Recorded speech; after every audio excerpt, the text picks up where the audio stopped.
Good morning vlog. I just tried to take a shower because I hate feeling nasty and dirty and not showering, and it was a nightmare. So we got these AquaGuard things to cover my port site with because that's the only thing I was able to find on the internet for covering your port site. You'd think this would be a really basic, simple thing to create. Create something with strong adhesive that covers the port site that will keep it from getting wet, right? Apparently not. The adhesive was weak as hell and was peeling off before I even got in the shower. So the second I got in the shower, guess what happened? My port got wet. So I stopped the shower immediately and took off the AquaGuard and dried off the port. It didn't get under the dressing, it was just on top of the dressing, so that was the good news. But then I still had to shower. You know, like, it's not good to not shower. So I showered while my mom held a towel over my port site, my legs and my arms, and we attempted to do my hair. But once all that was said and done, I looked down at my port. The dressing was definitely peeling off, basically. So, like where the needle attaches, or not where the needle, sorry, where the tubing attaches, this part was just peeling off. I could stick my hand underneath there, and that's not sterile.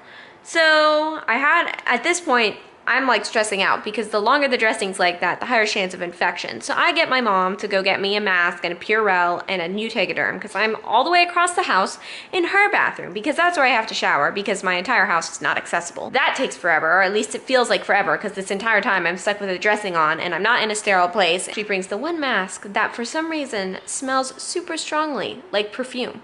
And she said it wasn't in the box of masks, so I guess it was one of the masks that the nurse used. So I got a used mask. While I'm feeling dizzy and nauseous and like my sinuses are on fire because I'm smelling this strong ass perfume. Guys, ease up on the perfume, please. I had to change my Tegaderm dressing, which actually wasn't that difficult. I just washed my hands, I put on my mask, I changed the Tegaderm dressing. The only thing that made it difficult was having an allergic reaction during the entire episode. And then I looked at it and I was like, I don't know. This is my first time, by the way, doing a dressing change. This took me like an hour, this entire process. And I'm still not clean.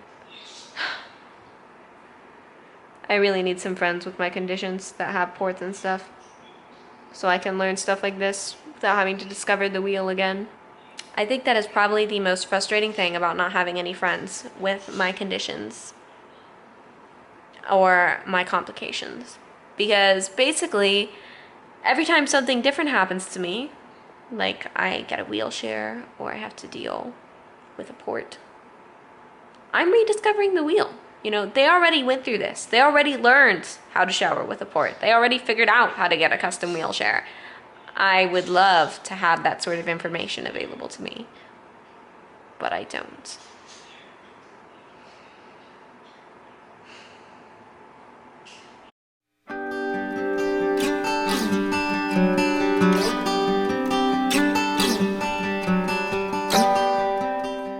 Alrighty, you guys, I'm all hooked up to my fluids. I started them early today because we're going to a doctor's appointment that's like an hour away, and we're gonna be there like right when I would normally be running my fluids. So I started them early, super pumped to have them. Hopefully they help me feel a little bit better because I've been super duper nauseous and my heart rate's been getting a bit high. So we are on our way to the gynecologist. I'm going to try to talk to her today about like birth control methods for my menstrual cycle for two reasons. First of all, this body is definitely not having kids, but also because that's less of an issue because Nate and I aren't even married yet. My menstrual cycles, as you guys have seen, really mess me up, so we're curious if maybe we can find a way to at least shorten them, because like the oral pills aren't gonna work for me because of my stupid stomach being stupid and not absorbing them correctly like a stupid stomach does.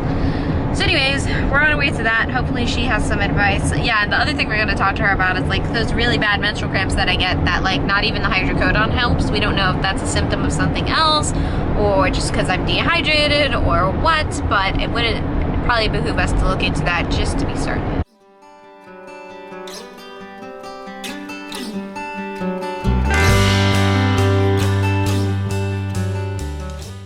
We are at the gynecologist and we're really early. We're like half an hour early because we left early. But I was gonna tell you guys, This gynecologist is actually the doctor that referred me to the current cardiologist that I have that is prescribing me my fluids. And the cardiologist is awesome, and this gynecologist is really nice. So I got lucky there because it's super tough to find nice doctors. Oh, I haven't shown you guys this here. Now I got the seamstress to mess with my bag. I was gonna show you what I had her do. So I just had her add this hook. See this hook that's attached to my saline bag. And that doesn't really bear the whole weight of the bag.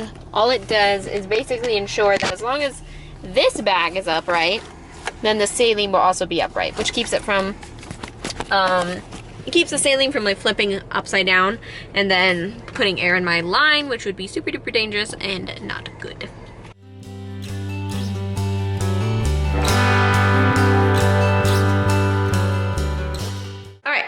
We just came back from the gynecologist. The appointment went pretty well. I felt like we were pretty productive. The biggest thing we were talking about is ways to control my menstrual cycle through birth control because of how much pain and problems I have whenever I menstruate.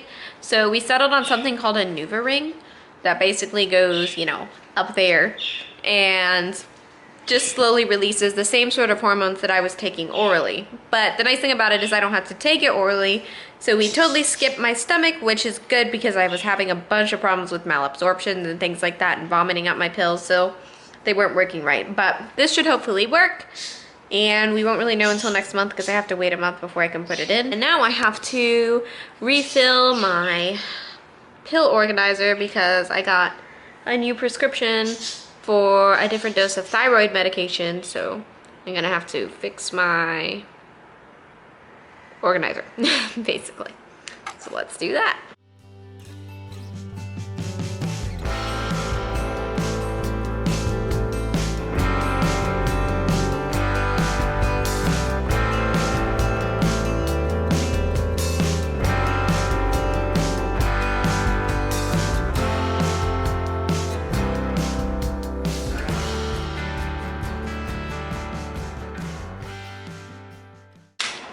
All done.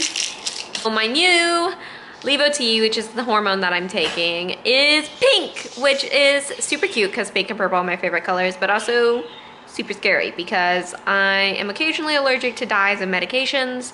The two pink medications I've taken have been pink diphenhydramine, which is Benadryl, and pink Bitodrine, which is like a POTS medication, and the diphenhydramine gave me a really bad migraine and allergic reaction, and so did the Bitodrine. So I don't know. Hopefully the dye won't give me a problem. If it does, I guess I'll just have to call somebody and see if they can get me dye-free medications. But anyways, mast cell problems, I guess. I don't know. I'm not diagnosed with anything for my mast cells. They're just a hot mess anyways.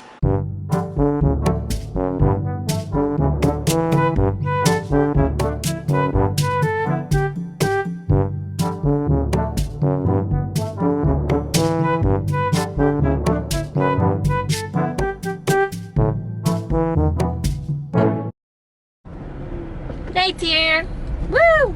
And we're going out to get some food, so yeah, we're going out to get some Jimmy John's because I really haven't eaten much today because my stomach's been a massive jerk. How was your day, babe? It's long, it was alright. Nothing too eventful in it, really.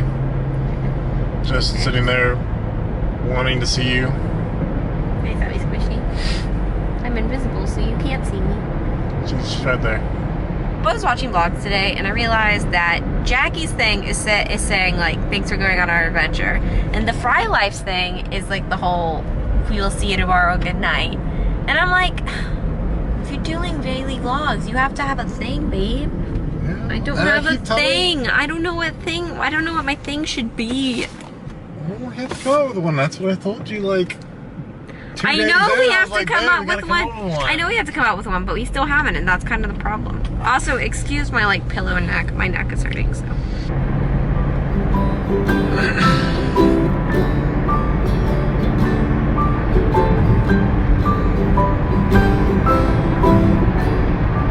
This pillow makes me look super attractive, you guys. Oh well, you can't be sexy and chronically ill. That's just too much superpowers for one person. That should be my sign-off saying. Can't be sexy and chronically ill at the same time. I got an allergic reaction. It's pretty mild. So my allergic reactions range from mild migraines and itchiness to very, very mild anaphylaxis where I have trouble breathing. Haven't had to use an EpiPen yet, so that's good. But I got one that's like a migraine. I don't know what I got an allergy to. What do you think I got an allergy to? I don't know. The only thing I do know that I may have had an allergic, but it was like it took forever for my body to respond to it, was we were at the gynecologist. This lady in the waiting room had super strong perfumes, and when we were coming out of the doctor's office, and I wasn't wearing my mask because we were just walking through the waiting room, and my mom said that she even had a bit of a headache from it because my mom has some mild allergies. I didn't feel like too terrible. I mean, I guess I felt a little bit woozy afterwards, but it wasn't terrible. And then it wasn't until like just now, hours later, that I'm getting this allergic migraine. But alright, so she's gonna go to sleep soon since she just takes some Benadryl, and those always make her really drowsy. Okay, so thank you for watching. Please be sure to like your channel and subscribe, and we bid you adieu. Good night.